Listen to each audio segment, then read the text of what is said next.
Thank you, Bon, for your wise words, as always. I'm Teivainen, professor of world politics here at the university, and I have the pleasure to act as the chair of this wonderful session that we have.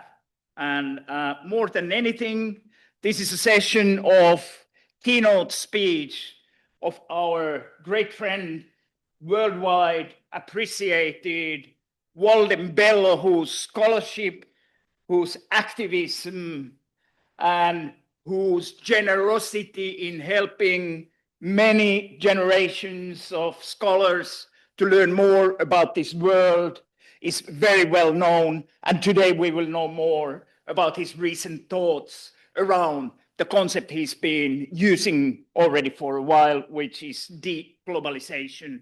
And he will also talk about importance of social movements, the Seattle moment, and all kinds of things that some of you are probably somewhat familiar with, but he will give us a fresh look from today's perspective.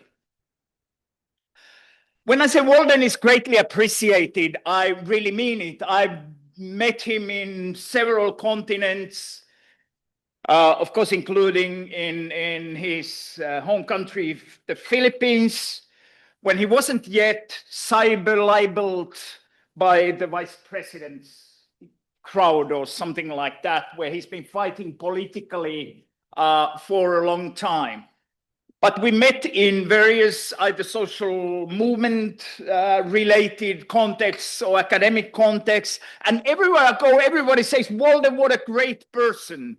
For example, in Binghamton, where I have been, and for example, Liisa Laakso here has spent some periods in State University of New York, where Walden has been teaching for a long time, periodically.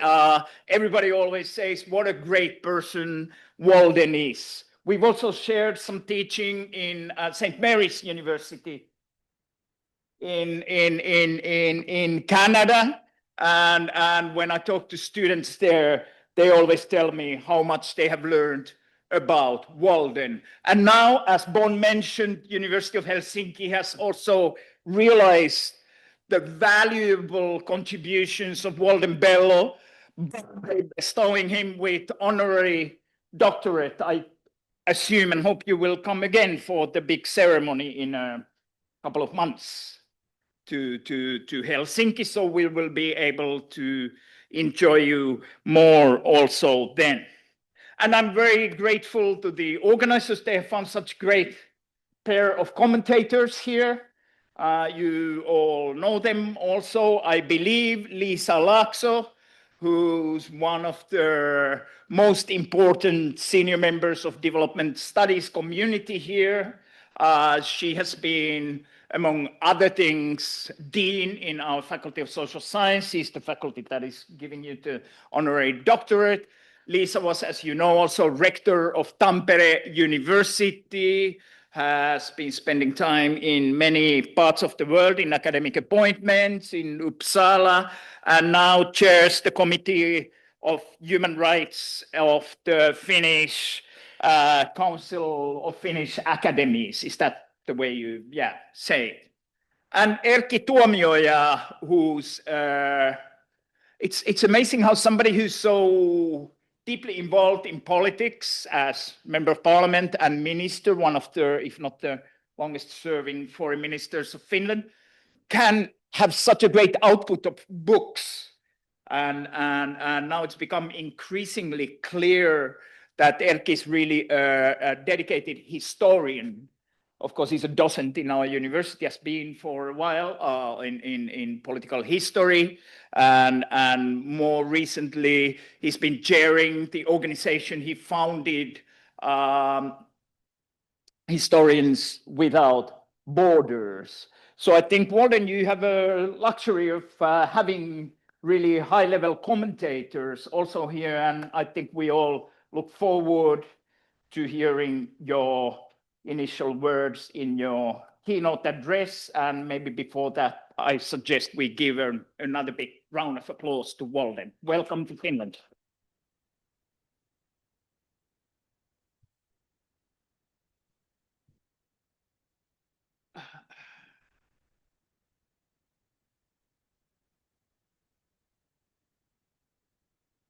Good morning. I would like, first of all, to thank Professor Bon Wego, Chair of the Finnish Society for Development Research, and Professor Tina Sepala, Conference Chair of Development Days 2026, for inviting me to address this august assembly.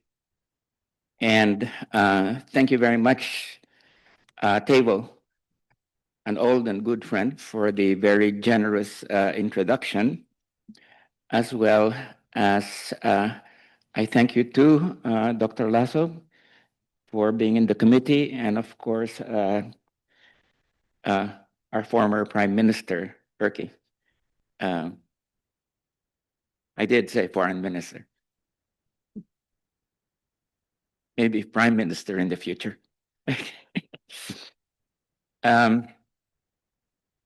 I'm truly honored and happy to be in tropical Finland. It is often said that the economy is a dull subject. I disagree. I think orthodox economics is a dull subject, and maybe economists are dull people, some of them. But the rise and fall of globalization and neoliberalism, the ideological paradigm that promoted it, is the most dramatic story of the last quarter of a century. This was an epic drama, and it was one in which I was fortunate enough to participate both as a public intellectual and an activist. Let me begin my story in Singapore in November 1996. I don't know why I and other civil society representatives like Martin Kaur and Vandana Shiva were invited to the first ministerial meeting of the World Trade Organization. But I guess it was to impress on us critics and skeptics that corporate-driven globalization was the future and that it was useless for us to resist. As a number of speeches by Western government officials confidently affirmed, a borderless world would soon come into being, and presiding over its establishment would be the big three multilateral institutions. The World Bank would play the leading role in transforming the economies of the global South along free market neoliberal lines. The International Monetary Fund would ensure freedom of capital flows, and the World Trade Organization, which was portrayed by one of its future director generals as the, quote, jewel in the crown of multilateralism, unquote, would preside over the establishment of a, quote, rules-based global trading system, unquote.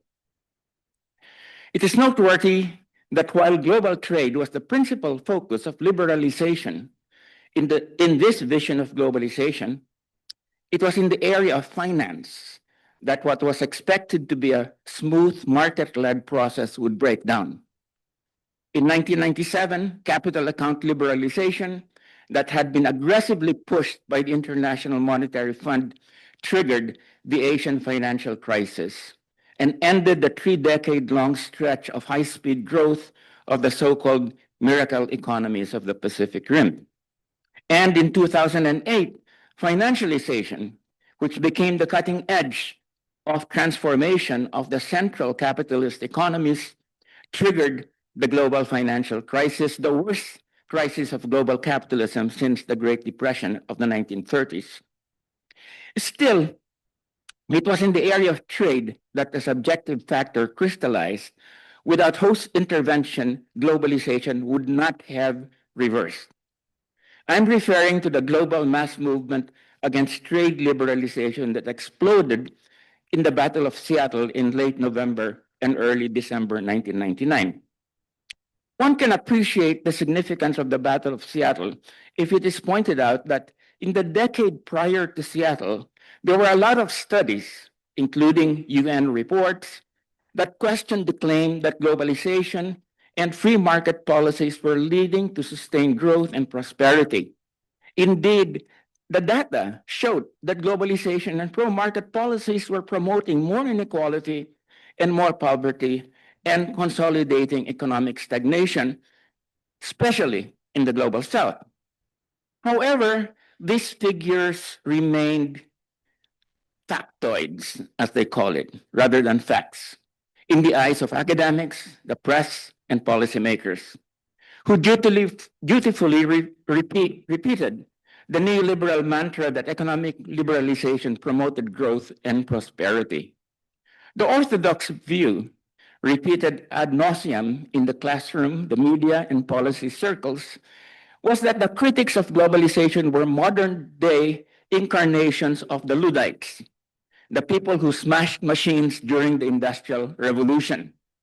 Or, as Thomas Friedman, the pro-globalization columnist at the New York Times, disdainfully branded us believers in a flat earth. Then came Seattle.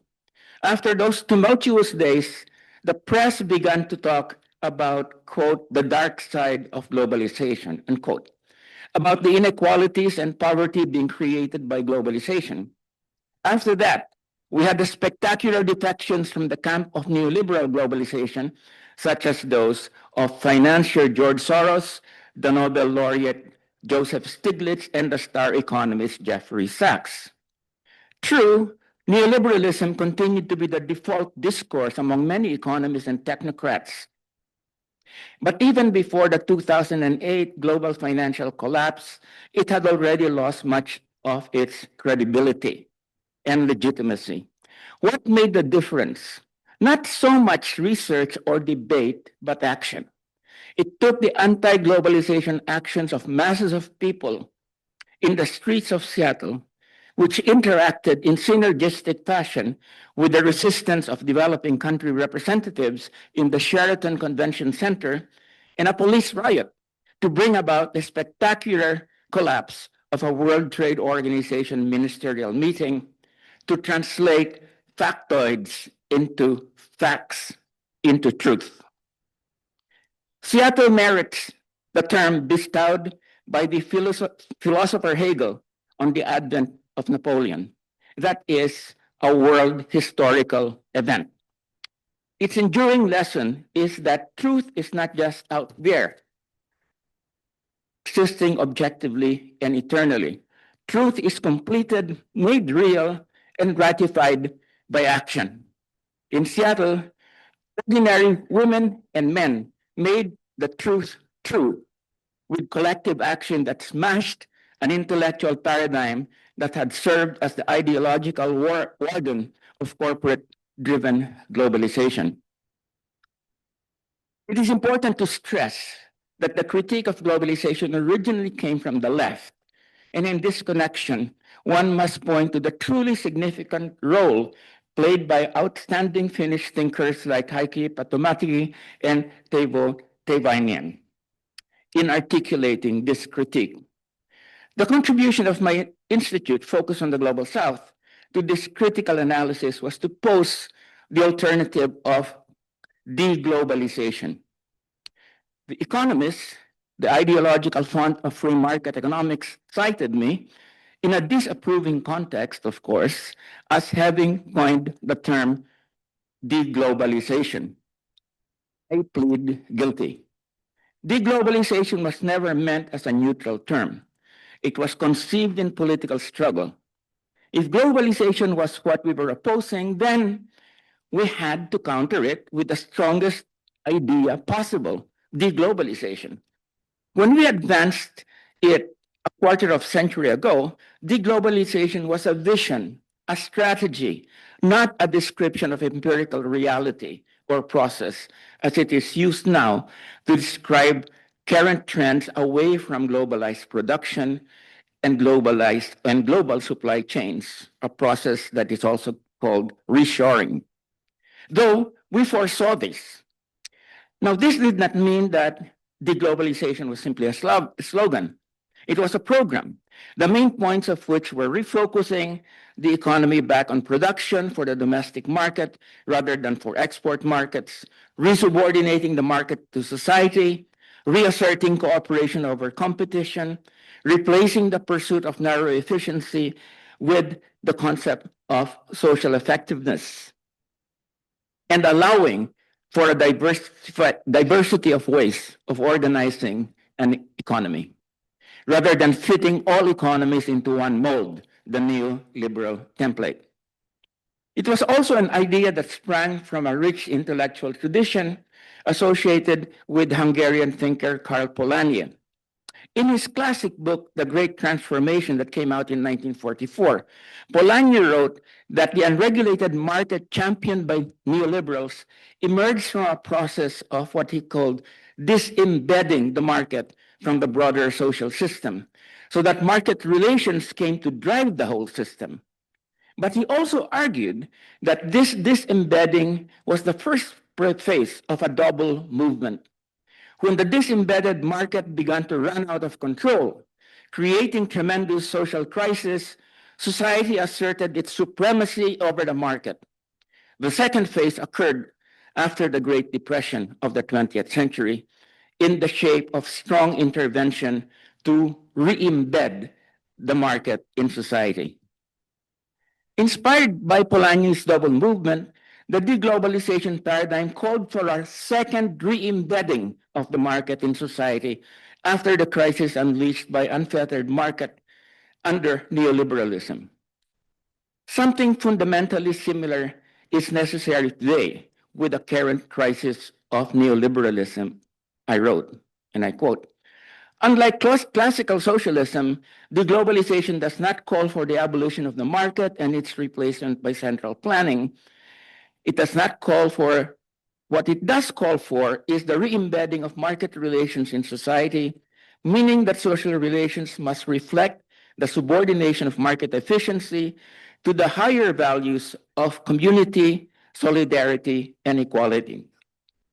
The market's role in exchange and the allocation of resources is important, but this must not only be balanced, but subordinated to the maintenance and enhancement of social solidarity. Acting to balance and guide the market must not only be the state, but also civil society. And in place of the invisible hand, as the agent of the common good, must come the visible hand of democratic choice. In place of the economics of narrow efficiency, we propose what we might call effective economics.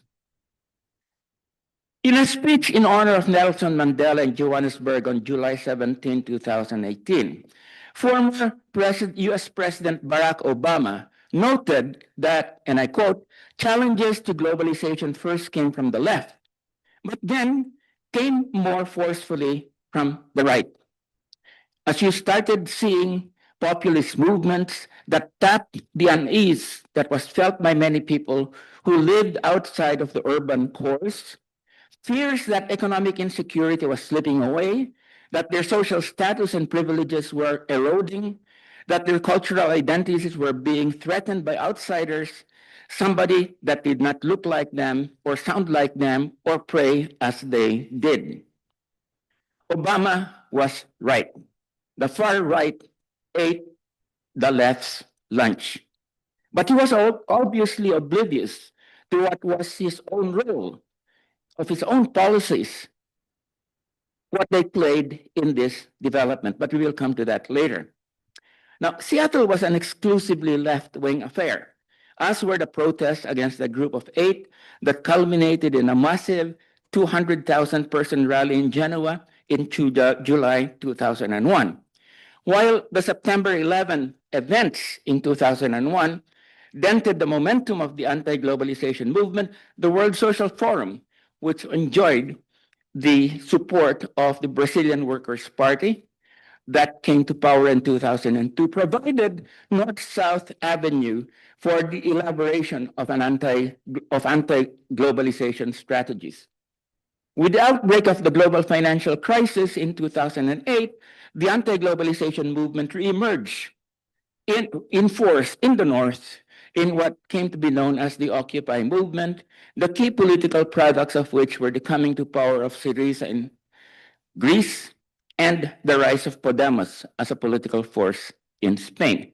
The left's ability to ride on the anti-globalization agenda was, however, severely compromised by the fact that since the 1990s, the center-left in the US and Europe had bought into and aggressively promoted the free trade neoliberal agenda. Thus, in the United States, it was under the leadership of Democratic Clinton administration that the North American Free Trade Area, NAFTA, and the World Trade Organization came into being, and the New Deal era Glass-Steagall Act separating commercial from investment banking was repealed. Later, in the wake of the 2008 financial crisis, Obama's Democratic Party presidency prioritized saving the banks instead of bringing relief to millions of bankrupt homeowners. Then, in what must rank as a historic misjudgment, Obama promoted the Trans-Pacific Partnership, TPP, that to the working class meant continuation of the export of their jobs to China. Obama's advocacy of the TPP and poor record in bringing back jobs was likely to be one of the central factors that led significant numbers of traditionally Democratic Party working class voters in the Midwest of the US to spurn Hillary Clinton, thus providing Trump the edge in the key states that determined the outcome of the 2016 elections. In the United Kingdom, Tony Blair and Gordon Brown's New Labour pushed the third way, key elements of which were support for thoroughgoing financial liberalization and state promotion of the drive to make London supplant New York as the global financial center. In Germany, the Social Democrats, SPD, under Gerhard Schroeder, did what the center-right Christian Democrats could never have accomplished, push neoliberal reforms, the so-called Hartz reforms that loosened wage, tenure, and social security protections for workers. French socialist figures, for their part, became the most enthusiastic proponents of the euro, the adoption of which required countries to maintain non-expansionary fiscal policies that militate against social spending and the reduction of unemployment. Indeed, a French Socialist Party cadre, Pascal Lamy, assumed the leadership of the WTO and became the austere face of globalization worldwide. Having embraced neoliberalism, the established workers' parties became defenders of a pro-globalization agenda, leading not only to expand their mass base, but also to part of that base leaving their ranks, like the leaders and rank and file that left the SPD in the mid-2000s and helped form Die Linke, the left, of which I am a member. Now, even as the mainstream left failed to capitalize on the independent left's critique of the ills of globalization and neoliberalism to expand its domestic base, the right wing was detaching itself from the free trade neoliberal agenda it had formerly supported along with the center-right. In the United States, Donald Trump broke with the Republican Party and big business when he opposed the Trans-Pacific Partnership that they almost unanimously endorsed. Seeking to make inroads into the working class, right-wing parties in Europe gradually abandoned the anti-tax, anti-big government, and free market concerns of their original petty bourgeois base and opportunistically embraced an anti-neoliberal and anti-globalization agenda and the welfare state. Of course, this was not in a very smooth fashion, this kind of turn. Now, this strategy paid off. In France, the New Look, bestowed on the National Front by Marine Le Pen, who succeeded her father, the notorious racist Jean-Marie Le Pen, elicited this observation from a French socialist senator, and I quote, "Left-wing voters are crossing the red line because they think that salvation from their plight is embodied by Madame Le Pen. They say no to a world that seems hard, globalized, implacable. These are working class people, pensioners, office workers who say, we don't want this capitalism and competition in a world where Europe is losing its leadership, unquote. Stealing the left's working class base by opposing neoliberalism and free trade and defending the welfare state became the extreme right's passport to power or to the antechamber of power throughout Europe. But there were two ingredients that the far right added that marked off its anti-globalization agenda from the left: racism and a reactionary nationalism aimed at migrants. In Denmark, the People's Party broke with its parents' group's anti-tax focus, becoming instead a defender of the country's generous public sector, provided that its benefits would be limited to Danes. Norway's Progress Party followed suit, and so did Austria's Freedom Party. Other right-wing parties in Europe were not far behind in skillfully cherry-picking elements of the traditional left's program and inserting them into a framework of equity, sharing, and community, but one based on blood, ethnicity, and race. In short, exclusionary nationalist welfare political economy. You are far more familiar with the situation in Finland than I am, so I will not touch on it. Welfare, but only for quote unquote our kind, is a theme that also began to resonate on the right in the United States. Richard Spencer, one of the most notorious, outspoken, and controversial white nationalists, has argued that, quote, universal healthcare is less confusing and nonsensical and probably cheaper than what white people have to deal with now. But that, quote, we must accept that healthcare is an issue we cannot rationally address until we have a European nation, unquote. And let me say that the inability of the Trump administration to repeal Obamacare or the Affordable Care Act is precisely because a lot of people within the Make America Great Again base, MAGA, in fact benefit from Obamacare. And let me now turn to Donald Trump. Let me focus on the United States, where Donald Trump rode the rhetoric of anti-globalization or deglobalization to power and is currently refashioning a world that is quite distant from the liberal internationalist globalized world that was in existence just 1 year ago. There is no going back to that predictable world favored by both liberal and conservative elites. I may disagree on other points.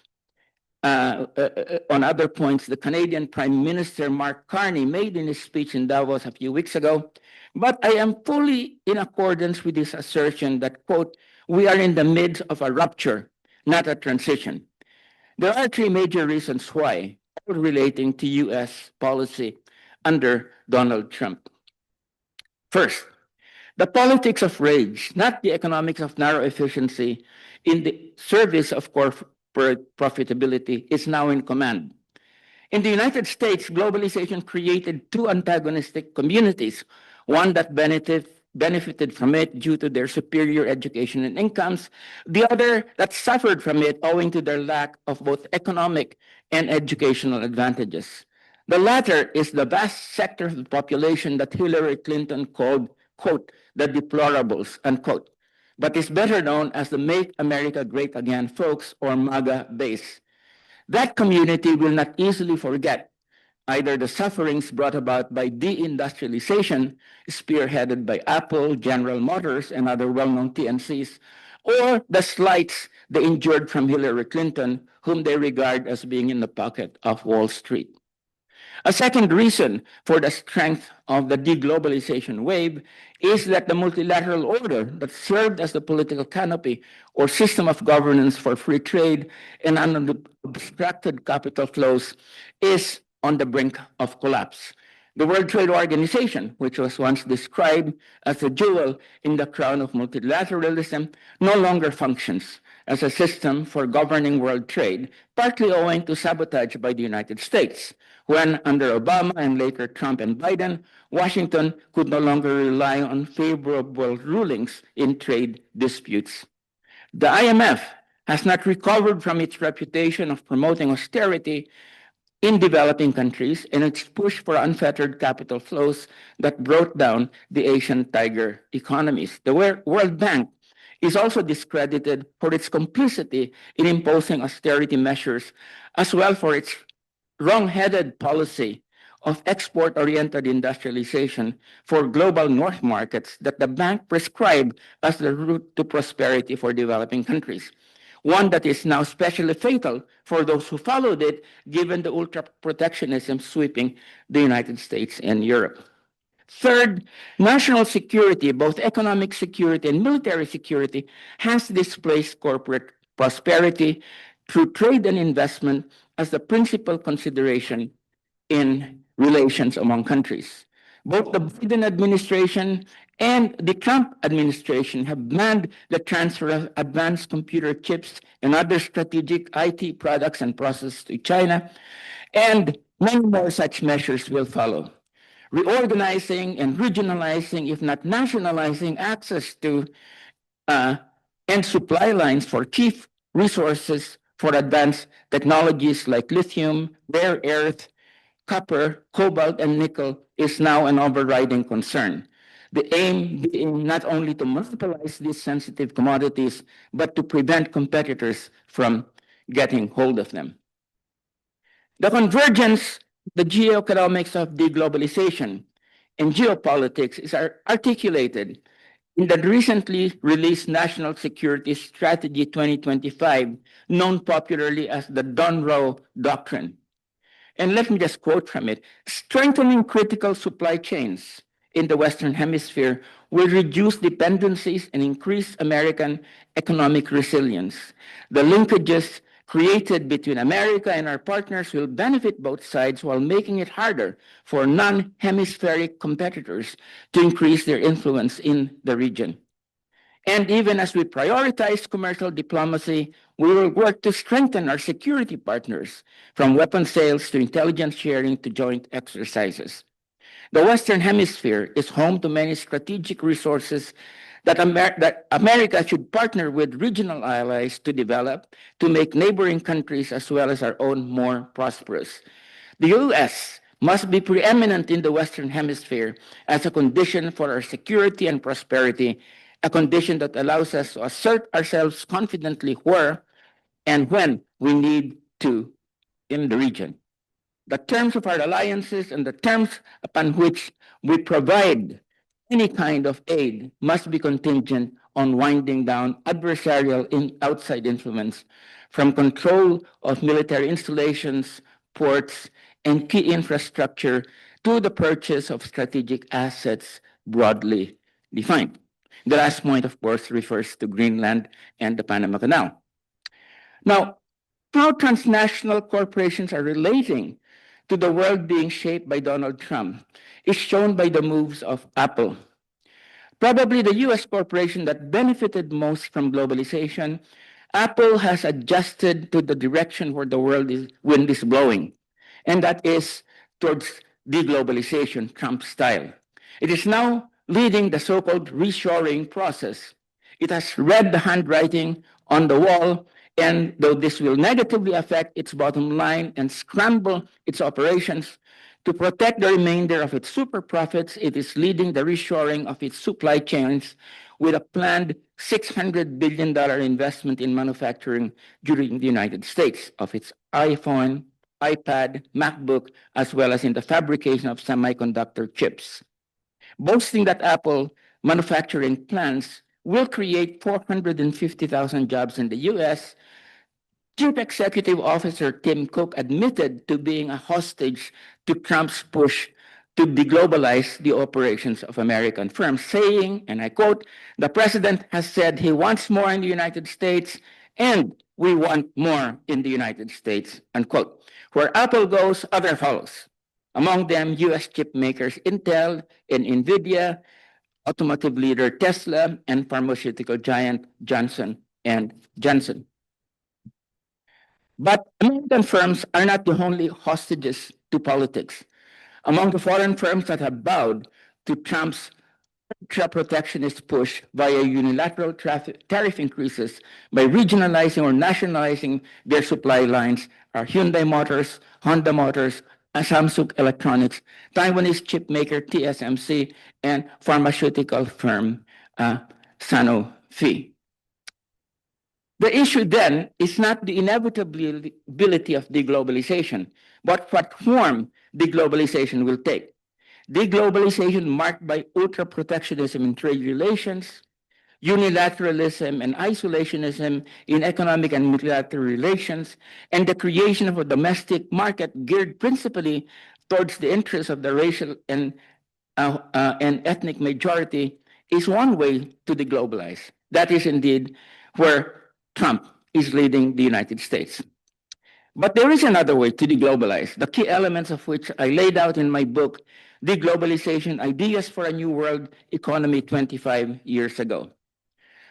The elements of which are follows. One, we do not demand a withdrawal into autarky, but continued participation in the international economy, but in a way that ensures that instead of swamping it, international market forces are harnessed to assist in building the capacity to sustain a vibrant domestic economy. Two, we propose that via judicious combination of equality enhancing redistributed measures and reasonable tariffs and quotas, the internal market will again become the engine of a healthy economy instead of being an appendage of an export-oriented economy.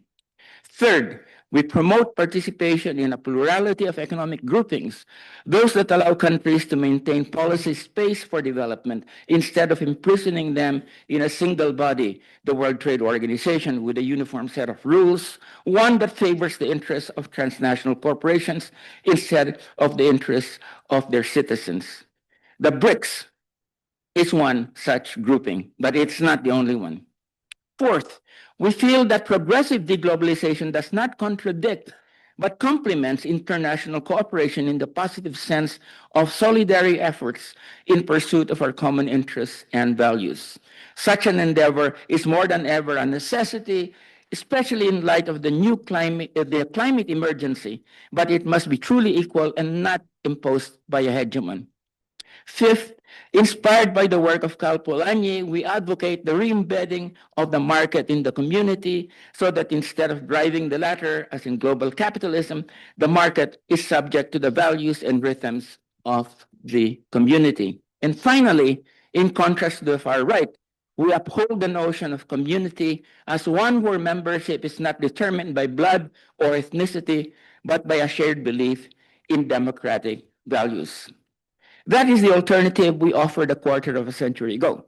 This fluid system of international trade that allows, especially the economies of the global south, the space to pursue sustainable development is not far from the global trading system before the takeoff of globalization in the late 80s, the General Agreement on Tariffs and Trade. 25 years later, we continue to promote a route of progressive globalization, one that avoids the extreme of the doctrinaire dystopia of corporate-driven globalization on the one hand, and on the other, savage unilateralism and protectionism a la Donald Trump. This route to globalization is not new, nor would some claim particularly radical. Keynes' common sense advice addressing the global situation in the 1930s is very relevant to our times. And I quote, "Let goods be homespun whenever it is reasonably and conveniently possible, and above all, let finance be primarily national," unquote. Had we taken this route, I dare say the chances are great that we would not be in the terrible mess the world is in today, with the threat not only of trade war, but of real war at its doorsteps. There is still time to take this route, but some path close to it, but the window of opportunity is closing fast. Let me end with my favorite quote from the Italian Marxist Antonio Gramsci, one that is so apt for our times. And I quote, "The old world is dying and the new one is struggling to be born. Now is the time of monsters, end quote. Gramsci is right. We live in an era of multiple crises, to use a fashionable term, polycrisis. But this can also be an era of multiple opportunities. Thank you very much.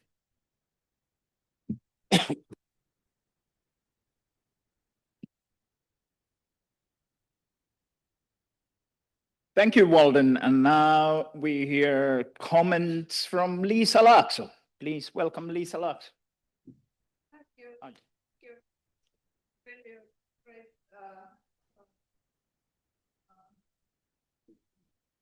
Okay.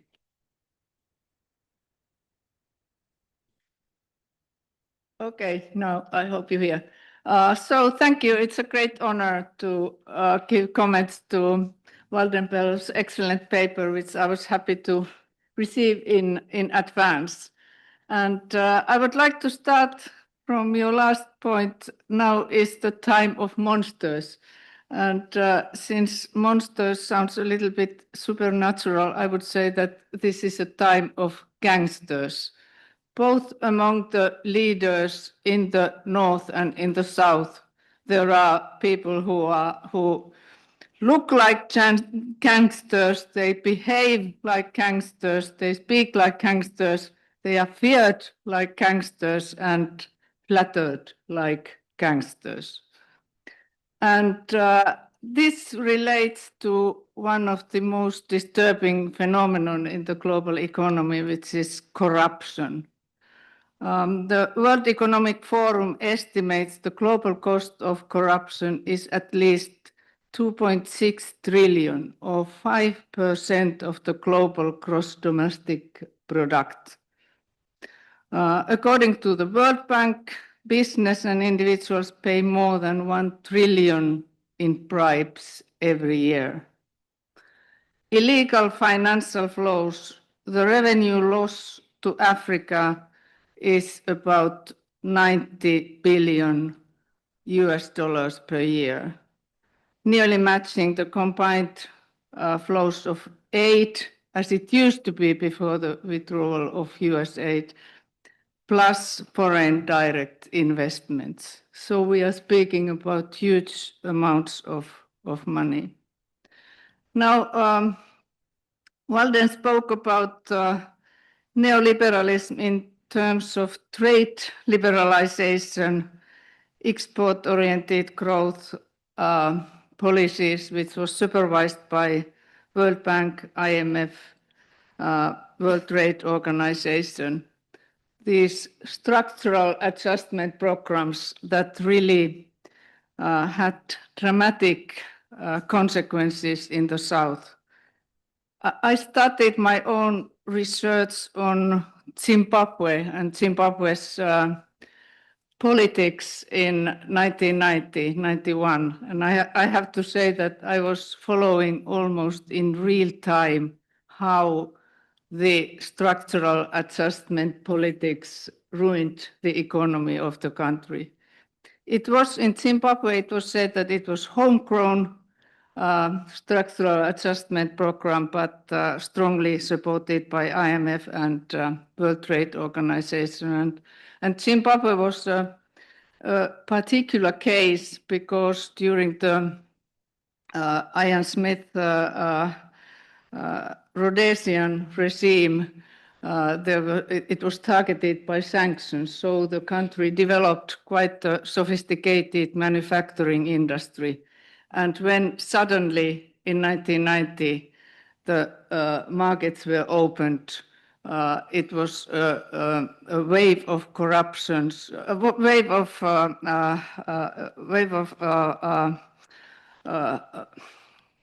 how do you say, bankruptcies and increasing unemployment. And this was then what instigated the trade union mobilization. Later on, civil society joined and new opposition parties, all the political crises.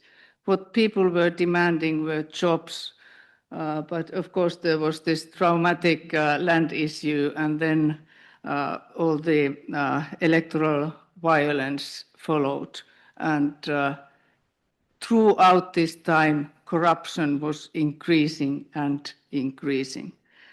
Now, one mechanism, important mechanism behind this relates also to neoliberalism, or two mechanisms, which are the rapid privatization and then financial liberalization. Now, privatization, we know the example of Russia, for instance, in early 1990s. The shock therapy, which led to the transfer of massive state-owned enterprises, particularly in oil, mining, and steel, to a small group of businessmen. This is the class of oligarchs, which are still running huge amounts of property. Then financial liberalization, which actually started already in late 70s, contributed to a rapid expansion of tax havens. In the UK and in the US, the removal of regulations for the movement of money was really paving the way for offshore banking and financial globalization. So that's the time when the tax havens in, for instance, in UK, former colonies, Cayman Islands, etc., emerged, allowing them to be hidden pillars of global financial system, which is run from London and in other capitals. Now, Walden mentioned Seattle 1999 as an important turning point for the civil society, but I would say that also the Panama Papers 2016 was an important turning point. It was a leak of almost 12 million confidential documents from a Panamanian law firm that was really exposing a global network of offshore tax havens. There were almost 200 leading politicians, public officials, including about a dozen former or then current world leaders. And these revelations, maybe like the Seattle 99 also, but these revelations of corruption have also instigated a lot of civil society activism. Global Witness, Transparency International was founded in early 1990s. That's maybe the most famous one. Tax Justice Network. In Finland, for instance, we have FinWatch, which, by the way, has been heavily criticized by our Chamber of Commerce in Finland when they have revealed the strategies of Finnish companies to avoid taxes. But I think that the kind of global civil society networks paying attention to these issues is quite impressive. And actually, they have had also an impact, even though we just heard heavy criticism for IMF, World Trade Organization, World Bank. Maybe they are collapsing, but they are also trying to do something. IMF has anti-money laundering and combating the financing of terrorism, for instance. It has quite sophisticated policies or frameworks. World Bank has anti-corruption for development programs in its partner countries. World Trade Organization continues to coordinate, for instance, World Customs Organization. So there are policy programs where these global organizations are trying to respond to these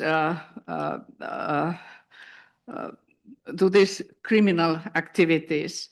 And for instance, European Union has a blacklist of tax haven countries in order to tackle the tax abuse.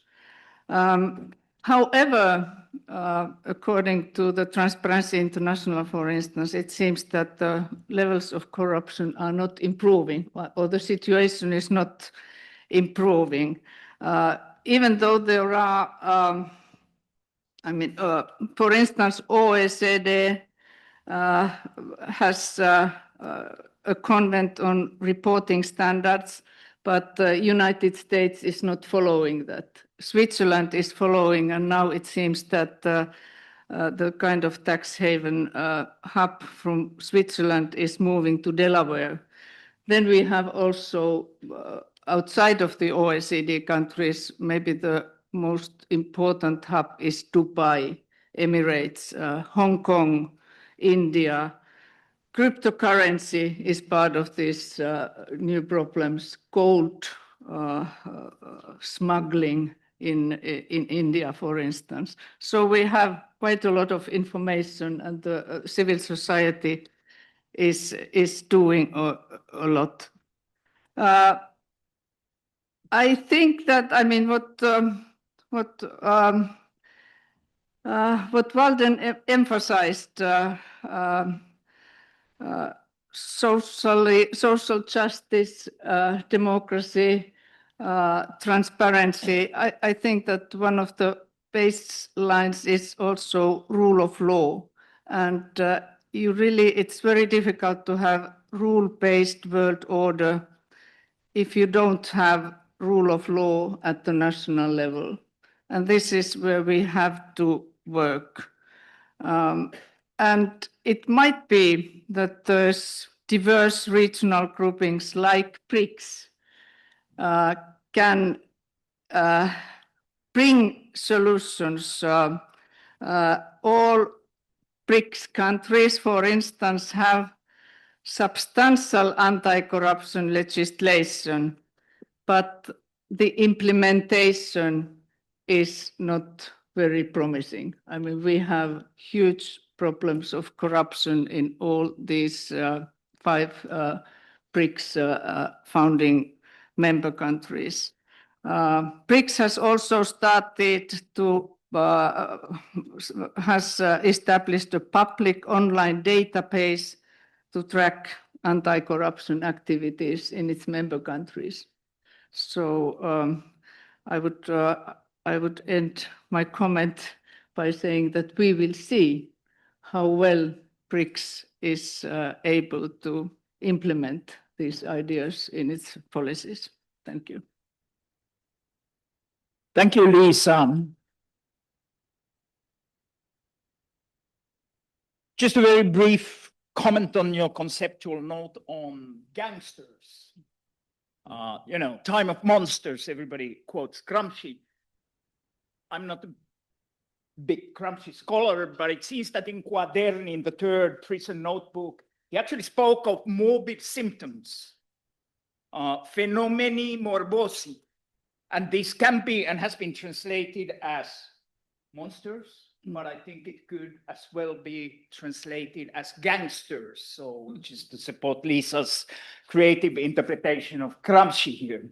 Erkki Tuomioja, please, and I remind you all we're running a little bit short on time.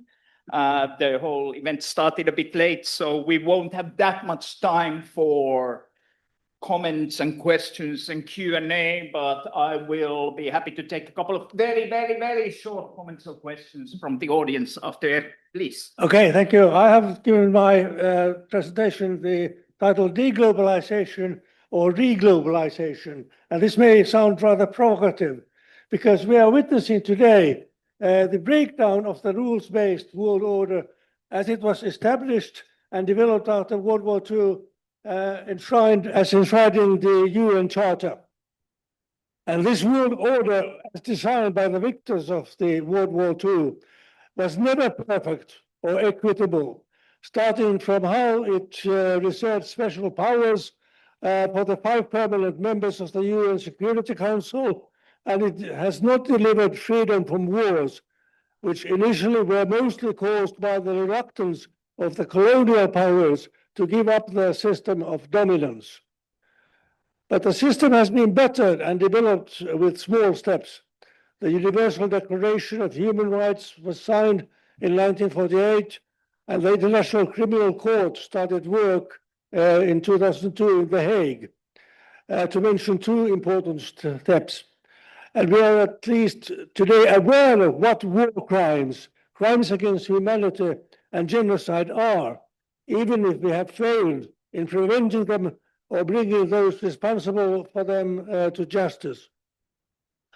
And I also regard the efforts at regulating and bringing order to the world trading system, such as the founding of the World Trade Organization, as being more positive than negative. For whatever the faults and weaknesses of the rules governing the behavior of states are, and I can agree with all of the critique presented by Walden Bello, it has become obvious today that even faulty rules are better than no rules at all.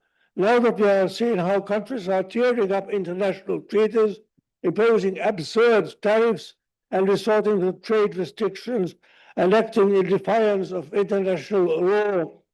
And this is not limited to using trade as a weapon, but also entails using arms to bring about destruction and death. And I will continue by explaining what I understand by deglobalization, which I prefer as the alternative to globalization. But this, of course, depends on what we understand by globalization. And for me, it means the irreversible growth of interdependency in the world. The world is not what it used to be at the end of the World War II. The most significant and irreversible change is population growth, from 2.3 billion people when I was born to the 8.3 billion people of us, what we have today. And what was still possible, leaving aside all moral and ethical consideration, in a world inhabited by a few hundred million or even a couple of billion people, such as empire building and enslaving directly or indirectly other people, is no longer possible in today's world. There are three existential threats to humankind, only one of which is mentioned by Walden Bello and only in passing. And they are the threat of nuclear annihilation, climate change, and the loss of biodiversity. These bind us all together, irrespective whether we are living in a superpower with nuclear weapons or on a small island mini-state, and whether we like this or not. This interdependence is also the case with other challenges, such as managing immigration and refugee crisis, or global pandemics like COVID, which can be repeated at any moment. In this world, the right-wing nationalist and populist reaction is, stop the world, I want to get off. And it can be argued that the call for deglobalization is a left-wing version of the same reaction of hankering back to a world which no longer exists and cannot be rebuilt. None of the existential threats mentioned can be countered effectively and in a sustainable manner by nation states acting on their own. They all call for close multilateral cooperation with no free riders and strict and clear rules by international treaties and organizations, and which are effectively monitored and have the possibility to sanction rules, those who break the rules. Globalization of the world economy, if understood as meaning reaping the benefits from an increased division of labor, has contributed to increasing global wealth and welfare. And I don't think that we can deny that this has meant lifting hundreds of millions of people from living in abject poverty only a few decades ago to a decent standard of life with rising life expectancy, most per capita in India and China, but also in many other developing countries. But these undeniable gains from globalization have been overshadowed and even nullified by how this increasing wealth has been distributed more and more unequally. And the worst example of this is, of course, the United States, where a handful of billionaires have amassed huge concentrations of wealth, while only the top 10% of the people have experienced any growth in their wealth and income, while the vast majority of the population have seen their incomes stagnate or fall. But the US is only the worst example of this. Globally, less than 0.001% of the population, and that is 60,000 multimillionaires, now control more wealth than the poorest 50% of humanity. And not only has this kind of globalization caused social misery and conflict, it has also destroyed much of the global environment on which the future of humankind depends. And my conclusion is that if we want to save humanity and the world, we cannot turn our backs on globalization and rules-based multilateral cooperation. But when resurrecting this order, we need to profoundly change its rules while using our existing universal instruments such as the UN, the WTO, and a host of less well-known but equally necessary international organizations.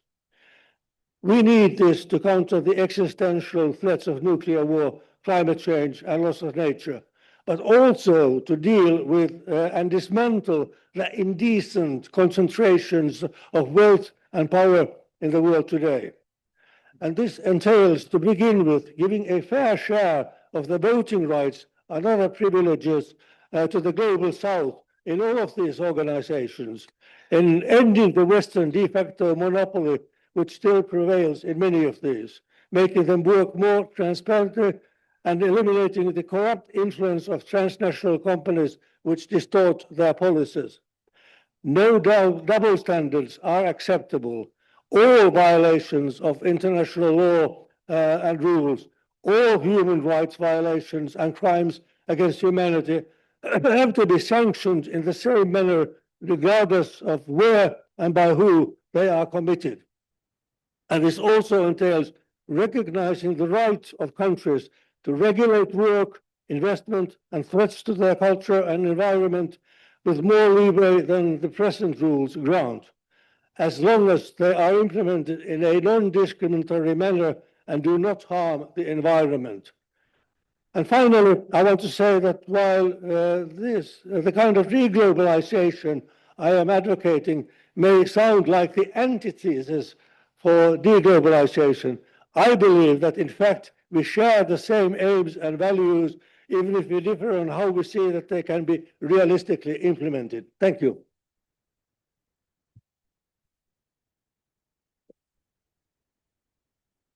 Thank you, Erkki. Do you hear me? Yeah. All right. So now I'm sure Walden is burning with desire to comment on the great conceptual challenges that rhyme nicely instead of monsters, gangsters, instead of deglobalization, reglobalization. But let's take a couple of very brief comments from here. And since you happen to be in front, you get the. Please, and you may please introduce yourselves unless you come on. I'm David Farkin from Mexico. Is this a microphone?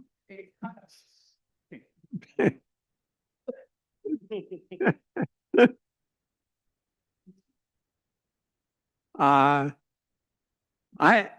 was taken by Walden's comment on Seattle, because coming from Mexico, I want to remind people that the Seattle slogan, which became very, very famous, was actually originated in Mexico 6 years before.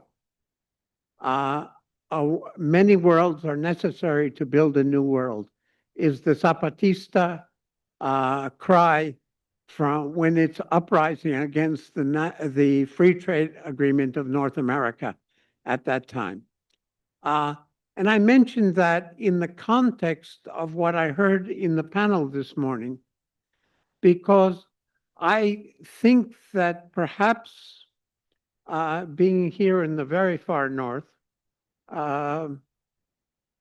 there is perhaps not a sufficient appreciation of the extraordinary complexity of the resistance movements and the proliferation of community community organized alternative development programs. I'll just leave it there. Thank you, and I'll continue preguntando, caminando. Please. Thank you very much, all of the speakers. It was very important to have this specific session. My name is Irmeli Mustalahti, and I'm coming from the University of Eastern Finland, professor of natural resources governance. And there's quite a many in this room who are actually working with the geopolitics and natural resources. And it's interesting, Liisa, thank you that you mentioned it, at least the code. But if you look the geopolitics relation to natural resources and the trade, there is a lot of actually to discuss. It's actually already there in the title, there is this reawakening. If you look to AI and how dependent we are now to the minerals, not only the minerals, but other natural resources, the awakening in terms of it's important that we understand that it's not easy to change this economy, which we are now very dependent of the AI. And that is also connected to very much to the natural resources and also the development in the global south. And yesterday as well, I was a bit hoping that you could mentioning Liisa mentioned the Arab Emirates, but if some of you could reflect that we have actually the strong power in Middle East now, which is very much impacting. You mentioned it to China, but could you also reflecting a bit what is happening to there in the Middle East? I'm afraid that's it for the questions. The clock is ticking. Walden will say a couple of words to close this session. Please. Thank you very much for the opportunity to respond. I'll be very quick. First of all, regarding what Liisa had raised about anti-corruption initiatives of the World Bank and the IMF, to be honest, Liisa, I'm very skeptical about how serious they were. And I don't really see any instance where they were quite successful because I think the bank and the fund, their representatives in developing countries form very close relations with the elites. Certainly in the case of the Philippines, this was the case. I can just say that the biggest backer of Marcos in terms of multilateral aid was the World Bank. So the kind of behavior of this agencies was very much tied with the interests of this local elites. The second thing that with respect to that I would just like to raise, maybe as a question, is there has been a lot of focus on corruption as a barrier to development. Now, and we're discussing this much in the Philippines at this point in time. There is no doubt that corruption is subverts democracy. There is no doubt that corruption subverts solidarity. And it is really there that we must focus the critique. But then when people go further, especially economists, and say it is a barrier to development, just like some of the people that received the Nobel Prize last year and will be coming here to receive a Nobel Helsinki Prize, I think they go against the realities of what development has really meant. And if you look at the case of China, the World Bank says China has reduced poverty to practically zero. There's a lot of corruption, but you also have a very strong anti-corruption agency, that in fact monitors and brings corrupt people to justice. So the way that people or countries deal with corruption, I think we should look at it more closely and question a number of the assumptions regarding the impact on development. The second thing is I appreciate what Erkki brought up. I think deglobalization as we conceived it was never, as I repeated, autarky. It was just creating more space within the international economy so that countries, especially of the global south, would have the space to be able to determine where to go and to adopt policies of development that responded, to their interests, their values, and their rhythms of life. The problem with globalization was that it wanted to fit all countries in the global south and the north into one sort of shoe, which was basically remove all constraints on the market. And that is, I think, what has led to disaster. So I think deglobalization really means a more diverse world, a more multipolar world, a world with more space, a world where local economies are not subjected to the tyranny of international market forces. That is really the concept that we had proposed. And of course, there are institutions that need to be there. For instance, I would support the United Nations should be strengthened. Multilateral institutions should be strengthened. I think the ICC should be strengthened, but the IMF, the World Bank, and the WTO, Erkki, I think we should just abolish them tomorrow. I mean, these are really bad institutions. And Finland, I don't know the contribution that Finland makes to the IMF and the World Bank, but this is money that is wasted. I think the budget of the World Bank now is $1 trillion. And name me one successful World Bank project in terms of serving the interests of people.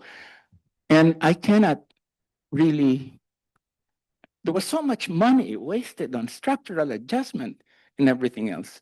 But ICC, the former president of the Philippines is now being tried there. We need institutions like those. And, the countries that don't want to be governed by the ICC, Israel, because of its genocidal policies, and of course, the United States. Now, the real important global institutions that serve people, these are the ones that the global powers don't want to be part of the scene. The last point that I would just like to address is what David has raised. Yes, I think the Zapatista uprising when NAFTA was inaugurated in 1994 sort of became a battle cry that resounded, and it was picked up in Seattle. So I do feel that these popular uprisings are the ones that really make the difference, because, and I will end here, truth is not just out there. Truth is something that's completed by action. Without action, they just remain factoids. And I think what the Zapatistas did and what Seattle did was action made the truth true. Without action, truth does not become truth. Thank you.